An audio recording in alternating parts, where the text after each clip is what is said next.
Along with those fires, multiple power outages left hundreds of residents across the area in the dark. Our KAAA studios took a hit right before 10 p.m. nightcast, forcing us to rely on backup generators. Yeah, and this was all as crews worked to quickly restore power all over town. With that, here's a look at current outages. According to AEP, 133 remain in the dark overall in our area. In San Patricio County, 125 outages are being reported.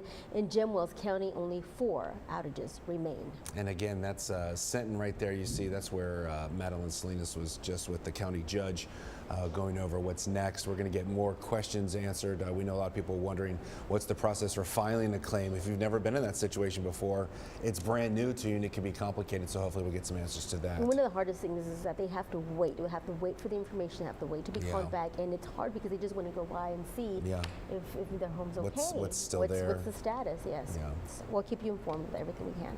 Yeah, we're going to take a look at what the conditions were yesterday of the weather variables. Relative humidity 4%, dew point was 3 degrees, which is the lowest on record in March for Corpus Christi ever on record.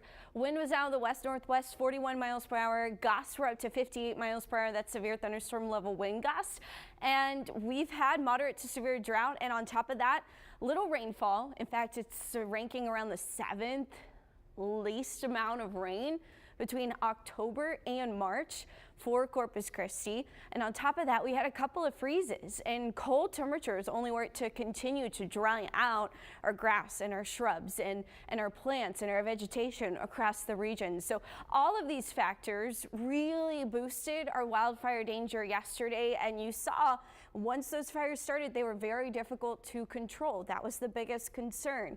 The peak wind gust again in Corpus Christi was 58 miles per hour, leading to power outages, leading to power lines actually possibly creating some of the sparks that created the fires. 51 miles per hour through Robstown and Kingsville, 41 miles per hour Rockport, 43 miles per hour the peak wind gust there in Beeville. Good news for today is our wind is lighter. Bad news is it's still very dry. So our fire danger is still on the elevated side.